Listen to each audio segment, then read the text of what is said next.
ಗುರುಗಳೇ, ಏನಿ ಯಾಗ, ಏನಿದರ ಪ್ರತಿಫಲ?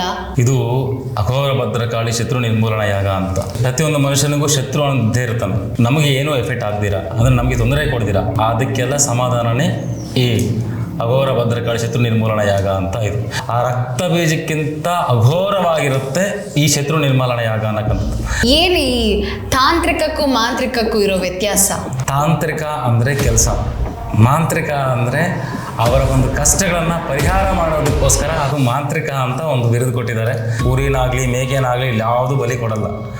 ನನ್ನ ಶರೀರದಲ್ಲಿರೋ ಒಂದು ಅಂಶವನ್ನು ಅಂದರೆ ಒಂದು ರಕ್ತವನ್ನು ಡ್ರಾಪವನ್ನು ಕೊಟ್ಟು ಅದಕ್ಕೆ ತ್ರಿಶೂಲ ಭದ್ರಕಾಳಿ ಯಾಗ ಅಂತ ಕರಿತೀವಿ. ನೀವು ಎಲ್ಲಿ ಬೇಕಾದರೂ ವಿಚಾರಣೆ ಮಾಡ್ಬೋದು, ನೀವು ಗೂಗಲ್ ಆಗು ಸರ್ಚ್ ಮಾಡ್ಬೋದು, ಎಲ್ಲಿ ಬೇಕಾದ್ರೂ ಸರ್ಚ್ ಮಾಡಿ ತ್ರಿಶೂಲ ಭದ್ರಕಾಳಿ ಶತ್ರು ನಿರ್ಮೂಲನೆ ಯಾಗ ಯಾರನ್ನ ಮಾಡಿದಾರಾ, ನನ್ನ ಶತ್ರುನ ಈ ಯಾಗದಿಂದ ನಿರ್ಮೂಲನೆ ಆಗ್ತಾನೆ ಅಂತ ನಂಬ್ಕೊಂಡು ಬನ್ನಿ.